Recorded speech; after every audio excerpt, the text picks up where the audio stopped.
Hey, welcome back to another episode of Projecting Grandeur. I am your host, Ron Dichter. Appreciate everybody tuning in today. You're in for a bit of a treat. And I woke up this morning really clear. I bounced out of bed at 3:50 this morning and went down, had a good workout. It was chest and tries day, which, come on, chest, like who doesn't like a good chest day? It's like the most all-American workout there is. And I just was thinking about, my business, my life, and am I doing, what I set out to do? And I started to have this realization that, the business that I'm starting out, this company, Six Pack that I've mentioned a couple of times, really set out to do something great. It's all about connected community. It's about bringing, fitness and nutrition together and bringing businesses and people to create stronger communities. Anyway, not the point of what I wanted to talk about, but as I got thinking about like my own life and where I had been spending my focus, and I had the realization that, I had on paper this really amazing business plan, this really specific like actions that I was going to do to drive towards this goal. And it hit me that I was actually letting the tail wag the dog here. And what I mean by that is that I had started to pivot the business, not by choice, but by what's happening in the business from where we were having wins and where we were having these minor minor victories that were ultimately driving my decision to pivot the business, even though these short-term wins were actually detracting from the long-term vision. And so today I really want to talk about, knowing when to pivot in a business and knowing when to stay the course. And there's a lot of times where you're starting a business, you have a win in an area, maybe you see revenue from this unplanned thing that happens, this event that happens, you sell an account, whatever it is, and all of a sudden you see this minor victory and you think, well, gosh, we should go do this.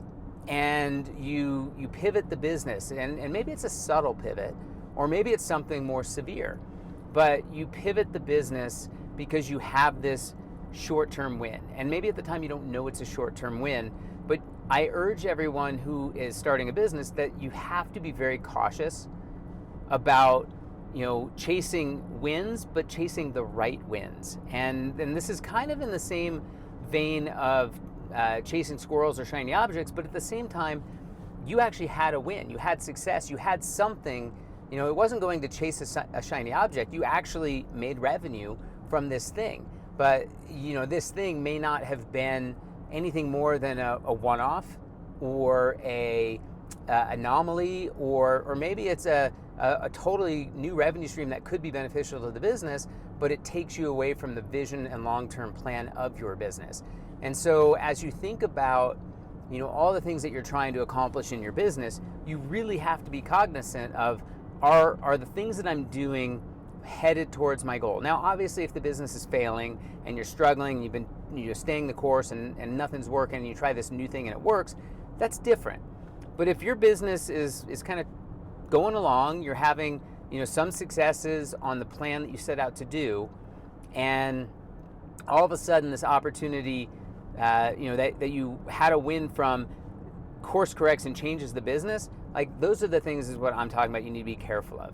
And so let me bring this down to like my life and like what I'm doing, so maybe this can help illustrate the point a little bit better.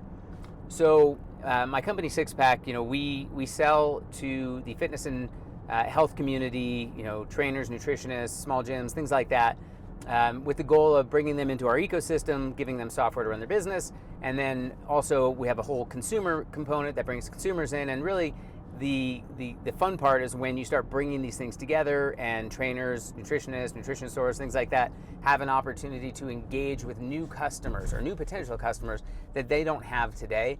That's kind of the genesis of kind of what gets this business going. And so in this business, we started calling into, like when I say calling, like literally outbound calling into new fitness and nutrition businesses. And we had this win where we won this gym and they became a client. And then next thing that happened is the owner of this gym, their significant other owned a hair salon. And we ended up calling them and won the hair salon business for the software as well, which was really cool, we thought at the time. However, what ended up happening next is my sales team started to say, well, gosh, we had this win in this hairstylist, let's go call haircut places. And then the next thing you know that happened is like I started embracing this, and then all of a sudden we started having our software roadmap be driven about the needs of a hair salon, which is totally different than the business that we were trying to build. And so as I started to look at this, after 4 weeks of having some successes, in the hair side of the business, I was like, wait a minute, like our software roadmap is now completely derailed and focused on this other business that we didn't set out to do. And so while we were having success in this particular segment, it was counterintuitive to what we were trying to do long term. And so I had to, or I am going to, change that. And while we're having some wins in that, it's actually detracting from the long-term vision. And so whatever that means in your business, think about that, because you're going to have these wins that make you think, I need to change what my business is doing. I need to course correct and now focus on this other thing. But is that other thing actually going to hurt your ability to continue down the path of what you set out to do, especially if what you set out to do is working?